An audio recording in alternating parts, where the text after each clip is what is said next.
श्री महाप्रज्ञ गुरवे नमः। गुरवे नमः।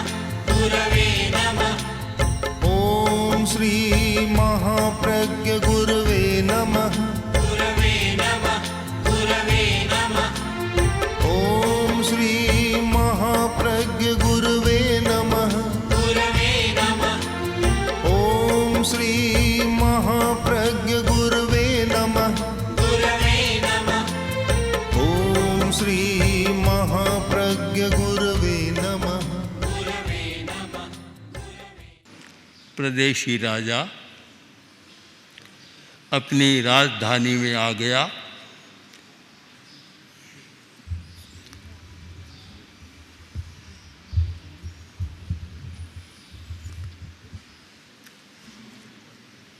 प्रदेशी अपनी योजना बना रहा। उधर सारा शहर वार्ता से कोलाहलमय हो गया। कोई कहता है कि प्रदेशी राजा बदल गया, तो दूसरा कहता है कि नहीं, हो नहीं सकता, ये प्रदेशी राजा बदल नहीं सकता, शायद कोई ताकत नहीं दुनिया की इसको बदल सके। कोई कहता है कि अब प्रदेशी की शासन शैली बदल जाएगी, अब यह क्रूर दंड नहीं देगा। तो दूसरा कहता मैं मानने को तैयार नहीं कि जिस व्यक्ति के हाथ रक्त रंजित रहते थे और चुटकी बजाते बदल जाए और उसकी शैली बदल जाए और उसमें इतनी करुणा जाग जाए, मैं मानने को तैयार नहीं। इतनी बातें हो रही है जैसे बाजार चर्चा से गर्म हो रहा है। और ये स्वाभाविक है कि जब कोई बड़ी घटना घटित होती है तो वार्ता के दौर चल पड़ते हैं। अलग अलग विचार, अलग अलग चिंतन, अलग अलग कथाएं और अलग अलग व्यथाएं भी, प्रथाएं भी सब हो जाती है।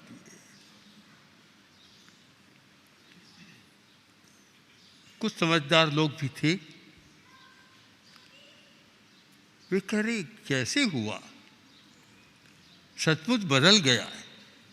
हमने सुना है, परिषद में सुना है कि प्रदेशी बदल गया और उसने केशी स्वामी के सामने खड़े होकर कहा कि मैं इस मत को अब स्वीकार करता हूँ कि जीव अलग, शरीर अलग है, और मैं इतने दिन जो मान रहा था कि जो शरीर है वही जीव है, इसका परित्याग करता हूँ और आपके मत को स्वीकार करता हूँ। कोई कहता है चमत्कार हो गया। कैसे चमत्कार हुआ है? केशी स्वामी में क्या कोई विशेषता थी कि इस प्रकार बदल दिया? तो कोई कहता है बहुत बुद्धिमान थे। बुद्धिमान आदमी वह काम कर देता है जो साधारण आदमी सोच ही नहीं सकता। बुद्धि की बात, लो मैं तुम्हें एक बात सुनाऊं, कहानी सुनाऊं कि बुद्धिमान आदमी कैसे करता है। तो कहानियाँ को दौर शुरू हो गया, चिंतन, वार्ता, कहानियाँ, सबका दौर शुरू हो गया। तो बोलो क्या सुनाते हो? कि एक राजा के हाथी था, बहुत प्रिय, और उस जमाने में जब गज सेना, जिसके पास हाथियों की सेना मजबूत होती, वह विजयी हो जाता। आजकल जो टैंक है, टैंक का काम हाथी करते थे और बड़े बड़े गढ़ों को तोड़ डालते, लोह के दरवाज़ों को तोड़ डालते, इतने ज़बरदस्त होते थे। तो एक हाथी जो बड़ा कुशल था, युद्ध में विजयी होता, राजा को बहुत प्रिय था। हाथी बूढ़ा हो गया और एक दिन वह घूम रहा था, तालाब के पास गया और घूमते घूमते तालाब में उतरा और कीचड़ दलदल इतना था कि हाथी फंस गया। अब बूढ़ा हो गया, शक्ति उतनी रही नहीं, अब निकलने का प्रयत्न कर रहा है पर निकल नहीं पा रहा है। चिंघाड़ने लगा, जोर जोर से चिंघाड़ने लगा। महावत और बहुत सारे इकट्ठे हो गए और खूब भालों के प्रहार किए, शरीर को लहूलुहान बना दिया, पर हाथी तो नहीं निकल पा रहा है। आखिर राजा के पास संवाद पहुंचा कि मेरा प्रिय हाथी दलदल में फंस गया। राजा स्वयं आया, देखा, उसकी दशा देखी तो महावतों ने वह भाले चुभोए तो लोही झर रहा है और हाथी की आंखों में आंसू भी बह रहे। बड़ा पीड़ित, राजा को बड़ा कष्ट हुआ। सोचा क्या करूं। सब ने कहा महाराज निराश हो गए, निकल नहीं रहा है, हमने तो बहुत प्रयत्न कर लिए। तब राजा ने सोचा कि यह काम, जो एक पुराना महावत बहुत बुद्धिमान था, वह भी बूढ़ा हो गया और अब काम से मुक्त है, पर अनुभव बहुत है और बहुत जगह बुद्धिमान चाहे बूढ़ा हो जाए उसका अनुभव बड़ा काम का होता है। हम बूढ़ों को निकम्मा न माने। एक चल पड़ा कि बूढ़ा आदमी अब हो गया, पर आज का विज्ञान इस बात को स्वीकार नहीं करता। आज के विज्ञान ने तो यह साबित किया है कि जो आदमी मस्तिष्क से काम लेता है वह 100 वर्ष का हो जाए तो भी बहुत बुद्धि उसकी प्रखर रहती है। मस्तिष्क से काम न ले तो 40 वर्ष का भी बूढ़ा हो जाता है। कौन व्यक्ति मस्तिष्क से काम लेता है इस पर बहुत निर्भर है।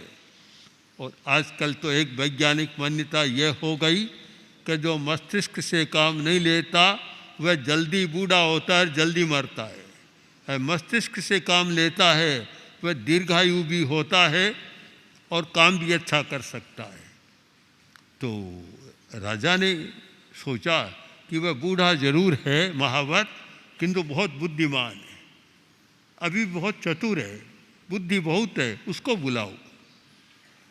उसको बुलाया कि देखो, उसने कहा कोई चिंता की बात नहीं, अभी निकाल देता। राजा ने कहा कैसे निकालेगा? कि महाराज एक काम करें कि बाजे मंगाए, रणभेरी, रण के नगाड़े मंगाओ और सेना की कतार खड़ी कर दो। सेना सामने, रणभेरी बज रही है और नगाड़े बज रहे हैं। आप ऐसी योजना बना लें, देखिए हाथी तत्काल निकलता है। जैसे ही राजा ने सारी व्यवस्था कर दी, सेना के जवान कतार में खड़े कर दिए, बाजे बिगुल बज रही है, बाजे बज रही है, रणभेरी बज रही है और नगाड़े बजने शुरू हुए। तैसी चोट लगी और हाथी एकदम बाहर आ गया। बाहर आ गया, नई स्फूर्ति, नई शक्ति। सब आश्चर्य में कैसे हुआ कि हाथी का जो संस्कार था, हाथी में जो एक शक्ति थी और सदा युद्ध में उसने बल का प्रदर्शन किया, जब युद्ध का प्रसंग सामने आया और हाथी की वह सोई हुई शक्ति जाग गई। आदमी की सोई हुई शक्ति जाग जाती है, सोई हुई चेतना जाग जाती है। लोग कह रहे हैं कि लगता है कि प्रदेशी की भी सोई हुई शक्ति चेतना जाग गई। उसमें चेतना थी पर सोई हुई थी। ऊपर एक आवरण था, वह आवरण केशव स्वामी ने हटा दिया, चेतना जाग गई और सचमुच राजा पहले क्रूर शासक था, अब करुणामय शासक बन गया है। अब वह क्रूरता नहीं करेगा, क्रूर व्यवहार नहीं करेगा और सबके साथ बड़ा करुणा का व्यवहार करेगा। इतनी बातें चारों तरफ दौर चल रहा है। अभी भी बहुत लोगों को विश्वास ही नहीं हो रहा है। बहुत लोग, क्योंकि प्राय होता है कि साधारणतया आदमी विश्वास नहीं करता, समझदार लोग तो कम होते हैं और कम समझ वाले लोग ज़्यादा होते हैं, तो वे विश्वास ही नहीं कर सकते कि क्या कोई नाटक का पटाक्षेप है, एकदम पर्दा हट गया, आया पट आया बदल गया, नाटक का दृश्य है, कैसे हो सकता है। चारों तरफ चल रहा है। अंतःपुर में भी आश्चर्य था, महारानियों को भी आश्चर्य था, मंत्रियों को भी आश्चर्य, सबको आश्चर्य, और एक पूरा अचंभे का, आश्चर्य का कवच सा नगर में छाया हुआ है। अब क्या करेगा? इधर तो वार्ता का दौर चल रहा है, उधर प्रदेशी का मस्तिष्क काम कर रहा है कि मुझे अब क्या करना है, मुझे अपनी जीवन शैली को बदलना है। और हम दार्शनिक दृष्टि से विचार करें तो जीवन शैली के दो आधार बन जाते हैं, एक तज्जीव तत्शरीरवाद और एक पुनर्जन्मवाद। जहाँ शरीर और जीव एक है, उनकी जीवन शैली अलग प्रकार की होगी।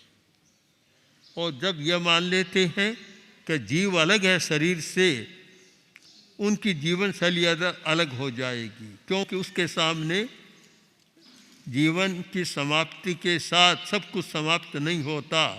आत्मा अमर है, उसका पुनर्जन्म होता है, उसकी गति होती है।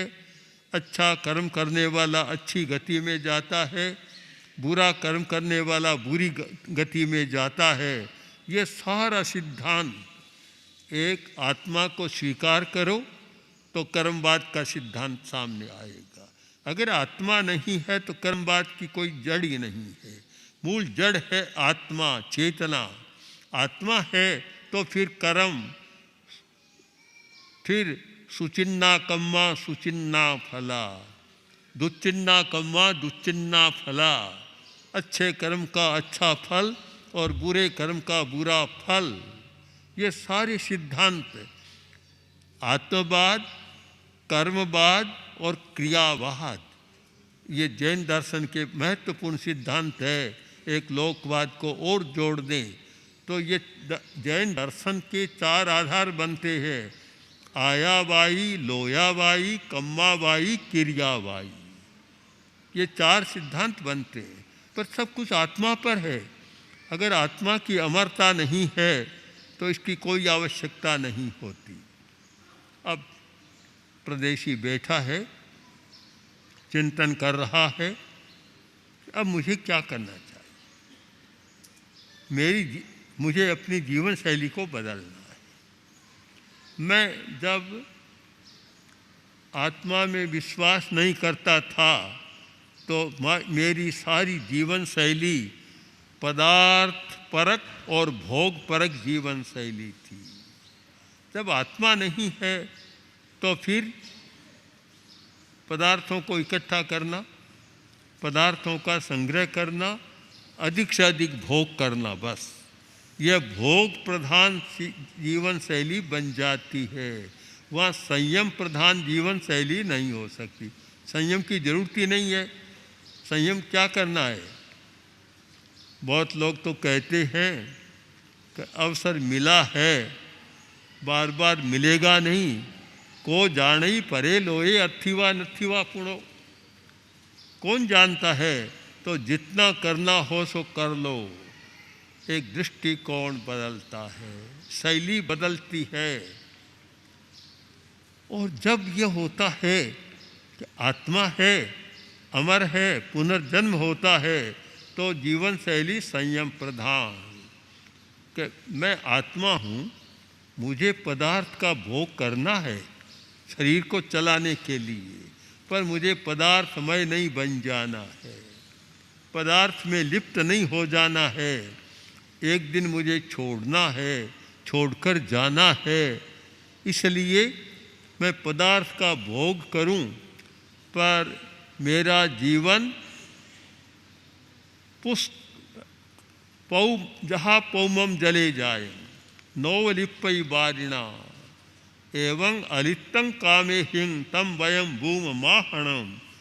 मेरा वह जीवन हो जाए कि जैसे कमल जल में कीचड़ में पैदा होता है, उससे लिप्त नहीं होता, ऊपर रहता है। मैं पदार्थ में रहूं, पर पदार्थ में लिप्त नहीं हो जाऊं। मैं सोना पास में रखूं, पर मैं सोना नहीं बन जाऊं। मैं पैसा पास में रखूं, पर मैं पैसामय नहीं बन जाऊं। मात्र उपयोगिता जीवन चलाने के लिए, इसलिए वह पदार्थ का भोग करता है, पदार्थमय नहीं बनता। वह भोग करता है पर भोगमय नहीं बनता। उसके सामने संयम रहता है कि मुझे केवल भोग नहीं करना है, मुझे संयम भी करना है। दोनों में बड़ा अंतर आता है, बहुत अंतर। अब प्रदेशी सोच रहा है कि मैंने सच्चाई को समझ लिया। इतने दिन में अंधकार में था और मेरी आंखों पर एक रंगीन चश्मा लगा हुआ था, तो सब कुछ एक ही रंग का दिख रहा था। अब वह रंगीन चश्मा हट गया, सब मुझे साफ दिखाई दे रहा है। अब मुझे क्या करना चाहिए, क्या करूं?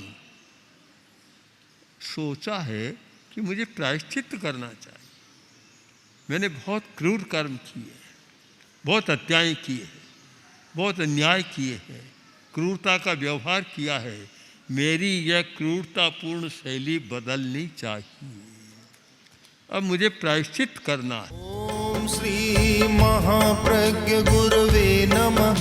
गुरवे नमः गुरवे नमः ओम श्री महाप्रज्ञ